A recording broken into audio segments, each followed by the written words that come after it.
Assalamualaikum warahmatullahi wabarakatuh. Selamat datang di channel kami Navarel Farm.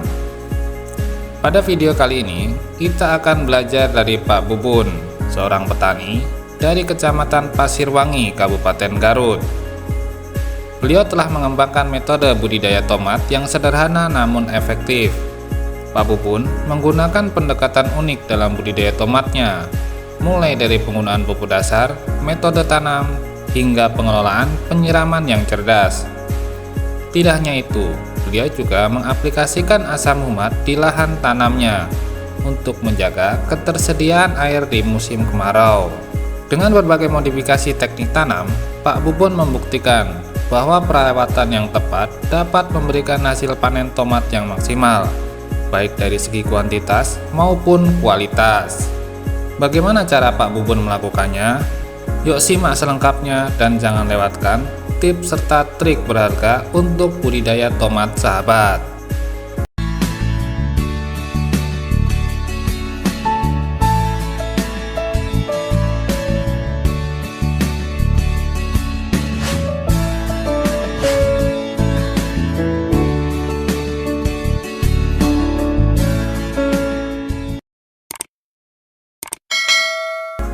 Budidaya tanaman tomat seringkali dianggap rumit, tetapi sebenarnya bisa dilakukan dengan mudah.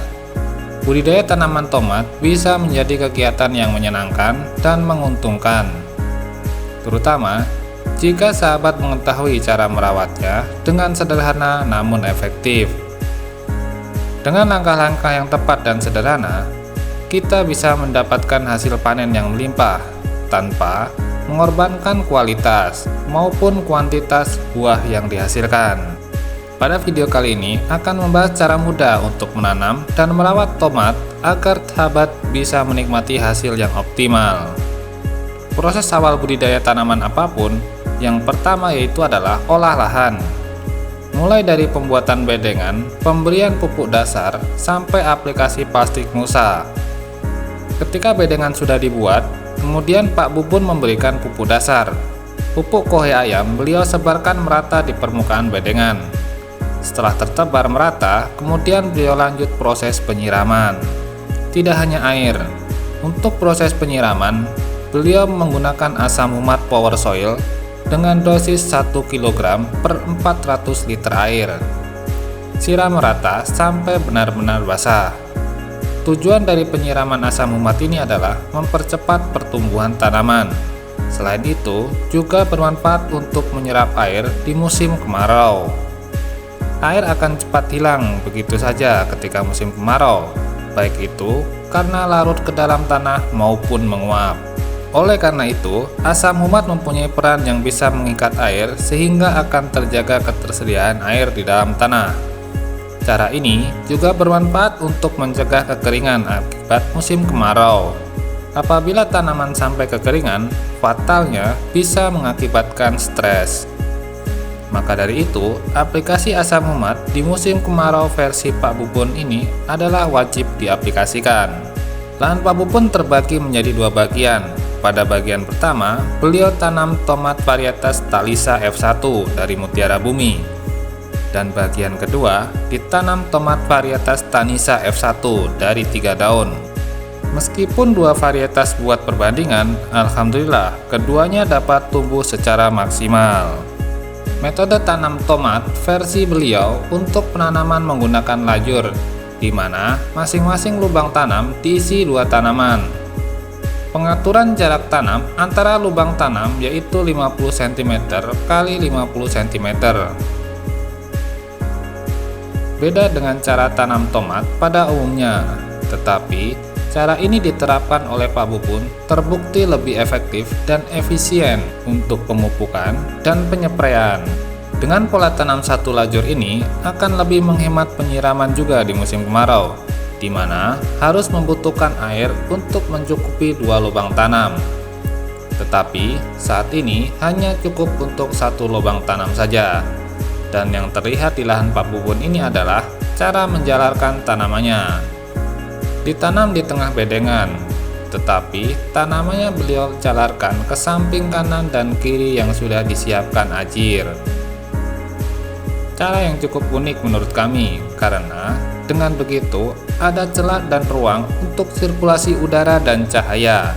Selain itu, di saat aplikasi spray juga akan efektif, sebab tepat sasaran mengenai tanaman, terutama pada buahnya. Kemudian, metode yang diterapkan oleh Pak Bubun yaitu rempel habis tunas air bagian bawah dan sistem pangkas pucuk. Merempel habis tunas air dan daun tua di bawah cabang Y dengan tujuan fokus nutrisi dapat tersalur ke cabang utama. Nutrisi yang bisa memasok dan terdistribusi baik akan menopang pertumbuhan tanaman. Nah, di saat tanaman sudah tumbuh optimal, kemudian beliau pangkas pucuk cabang utama dan hanya menyisakan 7 tundun saja. Kedua cara baik itu, pangkas tunas air dan cabang utama ini mempunyai manfaat untuk pembentukan buah yang berkualitas dan melebatkan buah. Dalam mencukupi nutrisi, perlu juga aplikasi spray baik fase vegetatif maupun generatif. Untuk fase vegetatif atau pertumbuhan awal, beliau spray Mordenfol sebanyak 3 kali. Dosis yang beliau gunakan yaitu 3 tutup botol atau 16 liter air dengan interval seminggu sekali. Untuk fosfat dan magnesium yang terkandung pada pupuk Mordenfol ini membantu pertumbuhan awal yang maksimal, apalagi pada pertumbuhan daun. Ketika daun dapat tumbuh maksimal, juga akan memperlancar proses fotosintesis. Tahap fase spray berikutnya pada fase generatif atau pembuahan. Saat fase ini, beliau memberikan pupuk kalinet karena mengandung unsur hara kalium dalam bentuk cair. Salah satu keuntungan pupuk yang berbentuk cair adalah dapat cepat larut di dalam air dan mudah diserap tanaman, sehingga tidak menimbulkan residu berlebihan. Asal dengan catatan tepat dosis. Dosis kalinet yang beliau gunakan yaitu 3 tutup botol atau 16 liter air dengan interval seminggu sekali. Pak Bubun merasakan sendiri, setelah aplikasi kalinet, buah lebih berbobot dan warnanya mengkilap. Di saat tanaman sudah memasuki fase generatif, beliau genjot kembali nutrisinya. Pupuk susulan yang beliau gunakan yaitu NPK Grower 3 kg dan KCL Kanada 2 kg yang dilarutkan ke dalam 200 liter air. Aplikasi pupuk susulan mulai beliau lakukan di saat tanaman berumur 70, 80, dan 85 hari setelah tanam.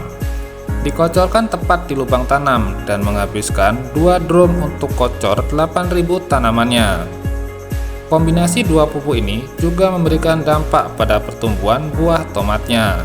Kesimpulan pada video kali ini adalah penerapan sebuah metode memerlukan modifikasi agar menciptakan pola perawatan yang efektif dan efisien.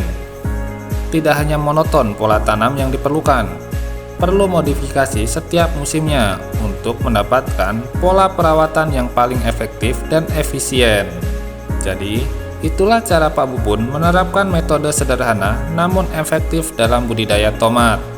Dari pemilihan varietas, penggunaan pupuk dasar, hingga teknik pemangkasan dan penyiraman, semuanya terbukti membantu mendapatkan hasil panen yang melimpah. Semoga apa yang kami bagikan pada video kali ini bisa menjadi inspirasi dan membantu sahabat yang sedang atau ingin memulai budidaya tomat. Jangan lupa, setiap petani memiliki cara uniknya sendiri. Jadi, selalu terbuka untuk mencoba modifikasi yang sesuai dengan kondisi lahan dan iklim sahabat. Terima kasih sudah menonton video ini. Apabila sahabat suka video ini, jangan lupa like, subscribe, dan share ke teman-teman yang juga tertarik belajar budidaya tomat. Dan apabila ada pertanyaan atau ide untuk video berikutnya, tinggalkan komentar di bawah. Sampai jumpa di video selanjutnya. Dan terus dukung petani lokal kita. Wassalamualaikum warahmatullahi wabarakatuh.